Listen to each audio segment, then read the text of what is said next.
to assuming you speak for a little while. Could you please sit and do your make introduction? I would really, did you hear from the back what was happening here? Yeah. I would love for you to actually talk about this in specifics, not the usual political stuff. So let me talk about what I want to talk about for a moment. Okay, everybody seated. We all down. Thank you very much for inviting me. Thank you. Okay. Okay, we've got some serious things to talk about. We don't have a whole lot of time, so what I'd like to do is just chat for a while, stop, and we're going to do a little bit of discussion. Yes, please go ahead. Here's the serious issue. We live in a nation in which, to a significant degree, media is controlled by large multinational corporations. We live in a nation in which 95% of talk radio is right-wing, including in areas where Republicans have almost no support. We live in a nation in which conservative Republicans own their own television network. And that is why the work that many of you do in terms of blogging and on the internet is extraordinarily important, because you are presenting an analysis of what goes on in America and a vision of where we should go that corporate media does not present. And I thank you very much for that.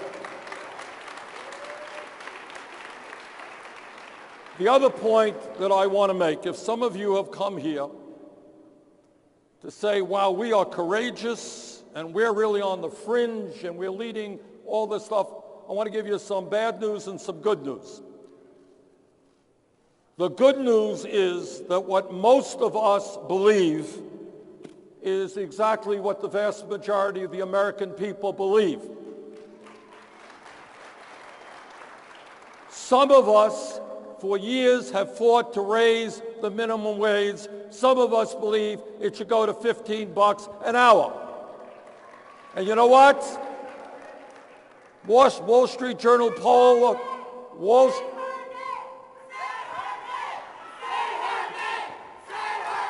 Okay. One second. Hold on. One second.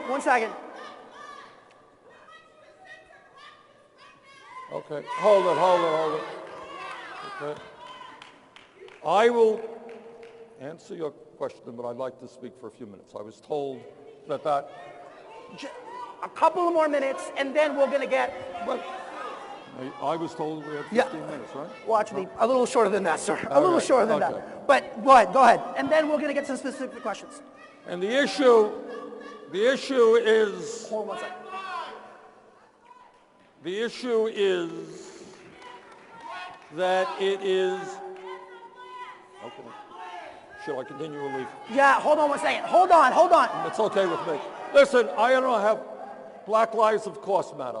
And I spent 50 years of my life fighting for civil rights and for dignity.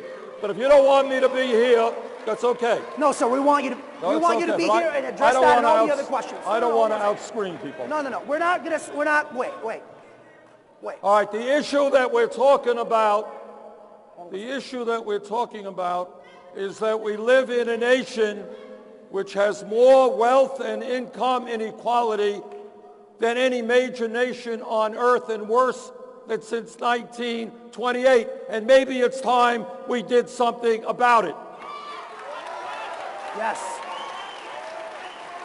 We are living in a nation in which the top 1/10 of 1% owns almost as much wealth as the bottom 90%. Maybe we did something about that. Maybe it is time to have a government which represents ordinary Americans and not just powerful and wealthy campaign contributors. And maybe that is why it is time to overturn Citizens United and move to public funding of elections. I have not made many promises during this campaign, But here's one I will repeat to you, that any nominee I make to the Supreme Court will have to pass a litmus test, and that litmus test is overturn Citizens United, restore democracy to America.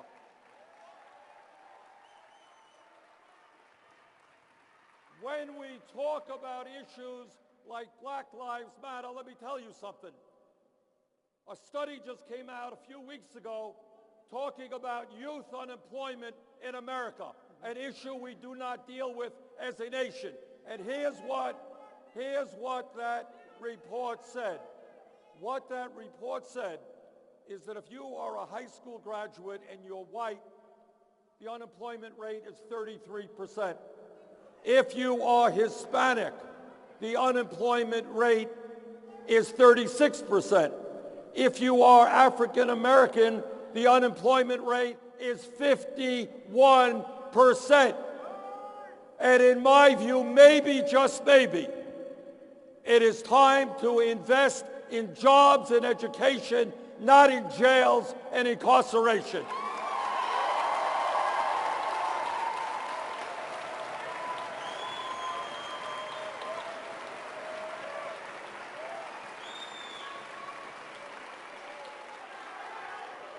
The only way, in my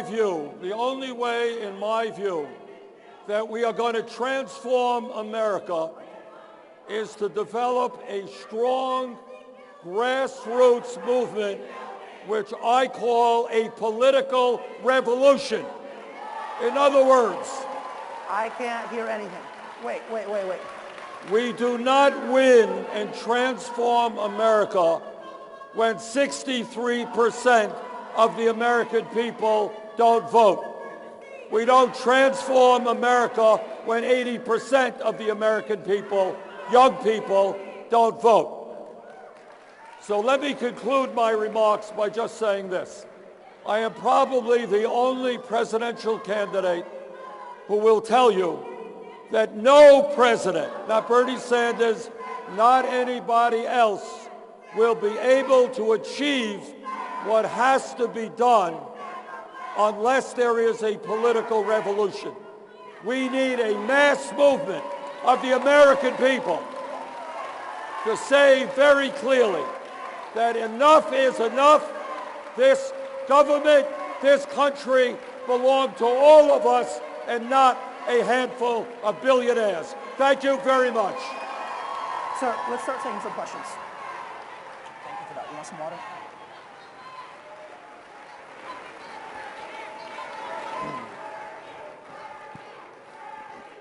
Okay.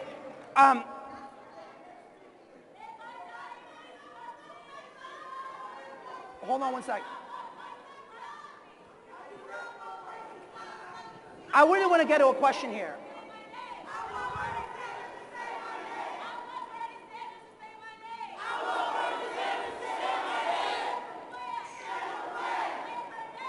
What are we doing here? Oh, sorry. Hold on one second, sir.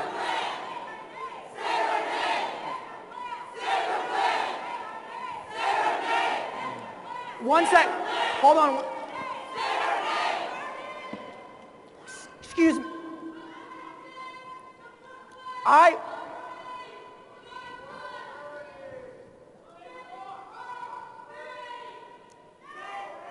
Okay. I want to be able to actually ask you some questions. Okay, so let's just. I want to get to this point. I heard somebody say that black people are dying in this country because of white supremacy. What do you say to that? Black people are dying in this country because of a unjust criminal justice. Okay. I don't. Wait a second. Go ahead. Okay. Continue, sir.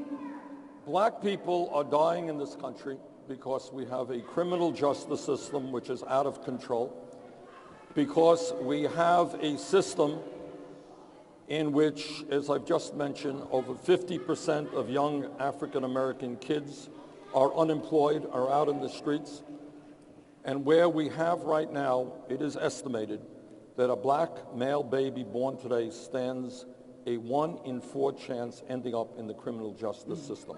So what we need to do... I'm about to get to that. I'll tell you what we're going to do. We're going to transform economics in America so that we create millions of decent paying jobs. We're going to make public colleges and universities tuition free. We're going to raise the minimum wage to a living wage. We're going to transform our trade policy so corporate America invests in this country and not low-income countries around the world. That's some of what we're going to do. So let me unpack that even more, because you talk a lot about, wait a second. You talk a lot about economic inequality, right? Yep, I do. But hearing what's happening here, clearly in this country, we have not fully confronted the racist systems and institutions, right, that coupled with economic inequality is getting us to the place that we're at. How do we do that better? How do we talk about this in such a way? Well, it's not a question of talking about it. It's a question of doing something. Well, yes, but what specific proposals? Well, specific proposals. You're talking about minimum wage. You're talking about minimum wage. Well, specific proposals are, for a start, you create an economy where people have decent jobs at decent wages. And that's why we are talking about a $1 trillion program to create 13 million jobs rebuilding our crumbling infrastructure. That's number one. Okay. Number two, when you talk about the criminal justice system, we need fundamental reform in police departments all over this country. I was the mayor of the city of Burlington.